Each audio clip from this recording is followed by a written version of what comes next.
சில இடங்கள் இருக்கு. அது வெறும் மேப்ல இருக்கிற ஒரு புள்ளி மட்டும் இல்ல. அந்த இடங்கள் வரலாற்றோட ரத்தத்தையும் பிரபஞ்சத்தோட மர்மத்தையும் ஒன்னா சுமந்துட்டு நிக்கும். அப்படிப்பட்ட ஒரு இடம்தான் இந்திய சீன எல்லையில யாரும் போக முடியாத ஒரு தடை செய்யப்பட்ட பகுதி, கொங்காலா கணவாய்.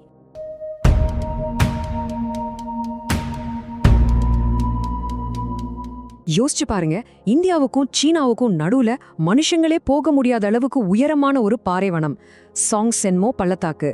இங்க நிலவர அமைதிக்கு கீழே ரெண்டு பெரிய கதைகள் புதைஞ்சு கிடக்கு. ஒன்னு துப்பாக்கி சத்தத்தால கிழிக்கப்பட்ட ஒரு கொடூரமான வரலாறு, இன்னொன்னு நட்சத்திரங்கள்ல இருந்து வரதா நம்பப்படுற ஒரு விசித்திரமான மர்மம். அப்போ இந்த கொங்காலாங்கிறது உண்மையில என்ன? ஒரு சோகமான போர்க்களமா, இல்ல நம்ம கற்பனைக்கு எட்டாத நட்சத்திரங்களுக்கான ஒரு ரகசிய வாசலா? வாங்க இத பத்தி விரிவாக பார்க்கலாம். இந்த மர்மத்தோட ஆணிவேர தெரிஞ்சுக்க முதல்ல நாம கொஞ்சம் பின்னோக்கி போகணும். அதோட ரத்தம் தோய்ஞ்ச சரித்திரத்தை பார்க்கணும். டைம் டிராவல் பண்ணி 1959க்கு போலாம். எல்லாமே பாத்தீங்கன்னா வெறும் 24 மணி நேரத்துல நடந்து முடிஞ்சது. அக்டோபர் 20ஆம் தேதி 3 இந்திய போலீஸ்காரங்க கொண்ட ஒரு டீம் திடீர்னு காணாம போறாங்க. அவங்கள தேடி போனவங்களுக்கு என்ன கிடைச்சது தெரியுமா? சீன குதிரைப்படையோட குழம்பு தடயங்கள். அப்பவே பதற்றம் அதிகமாயிடுச்சு.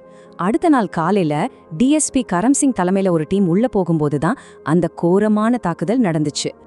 இது ஒரு நேருக்கு நேர் சண்டை இல்ல. இது ஒரு பக்காவா பிளான் பண்ணின ஆம்புஷ், அதாவது பதுங்கி இருந்து தாக்குறது. நம்ம இந்திய வீரர்கள் தப்பிக்கவோ ஒளிஞ்சுக்கவோ இடமே இல்லாத ஒரு ஆத்துப்படுகையில மாட்டிக்கிட்டாங்க. ஆனா சீன படைகளோ மேல மலையில பாதுகாப்பான பங்கர்ஸ்ல இருந்து நாலா பக்கமும் சுட்டு தள்ளுறாங்க. யோசிச்சு பாருங்க, தப்பிக்கவே முடியாத ஒரு பொறி. இது ஒரு முழுமையான ராணுவ பேரழிவு. 10 பேர், 10 இந்திய காவலர்கள் அந்த இடத்திலே தங்களோட உயிரை விட்டாங்க.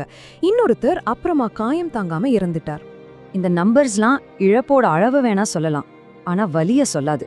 அந்த வலிய நாம புரிஞ்சுக்கணும்னா அந்த சண்டையில பிடிப்பட்ட வீரர்களோட தலைவர் டிஎஸ்பி கரம்சிங் பட்ட கஷ்டங்களை பத்தி தெரிஞ்சுக்கணும். அதுதான் அந்த போரோட உண்மையான கொடூரமான முகத்தை நமக்கு காட்டும்.